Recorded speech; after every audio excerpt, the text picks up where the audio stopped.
အားလုံးပဲမင်္ဂလာပါကျွန်တော်73ရက်3လ2025အတွက်ခုနှစ်သားသမီးရဲ့တရက်တာကိုင်းညီမကိုလီနိုမာကယ်ကလေးကြည့်ပြီးတော့ပြောပြပေးမှာဖြစ်ပါတယ်ကြည့်နေတဲ့သူတွေထဲမှာကျွန်တော်ခုနှစ်သားသမီးတွေအကုန်လုံးပါတယ်ဆိုတော့ကျွန်တော်အကောင့်လေးကို follow လေးလုပ်သွားကြပါအောင်ခင်ဗျာအသေးလေးလည်းပြီးသွားကြပါအောင်ကျွန်တော်ခုနှစ်ကတ်ဆွဲထုတ်ပါမယ်တနင်္ဂနွေတနင်္လာအင်္ဂါဗုဒ္ဓဖူကြာတာရီတောက်ကြစနေအဲ့တော့တနင်္ဂနွေသားသမီးများကမနေ့ပြန်မှာကံကောင်းနေတယ်ကိုယ့်ရဲ့လုပ်ငန်းကိုင်ငန်းလေးတွေပွင့်လန်းလာတာကိုမြင်ရတယ်ကိုကအရင်တော့ချုပ်နှောင်ခံခဲ့ပေမဲ့အချုပ်နှောင်ခံရဆိုတော့လည်းမချုပ်ချေခံရတာဘာလို့ရှိခဲ့ပေမဲ့မနေ့ပြန်မှာလုပ်ငန်းကိုင်ငန်းလေးတွေပွင့်လန်းလာတာကိုမြင်ရတယ်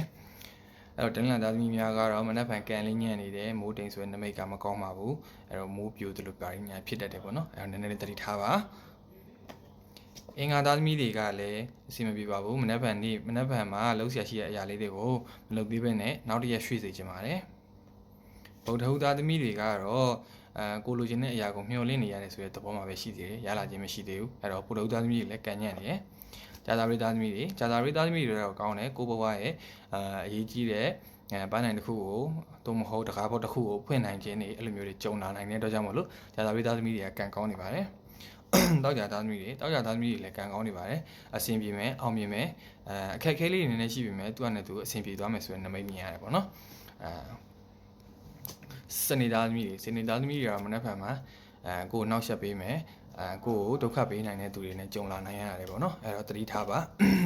လူတစ်ပြင်ချီးမှဆိုလဲစနိုက်ကြော်ခိုင်းတာတွေပဲဖြစ်တတ်တယ်ပေါ့အဲ့တော့သတိထားပါကိုယ်နဲ့သားများအားလုံးကျမ်းမှာချမ်းသာကြပါစေခင်ဗျာကျွန်တော်ကောင်းလေးကိုလည်း follow လုပ်သွားကြပါအောင်ခင်ဗျာကျေးဇူးတင်ပါတယ်ကျွန်တော် view တွေ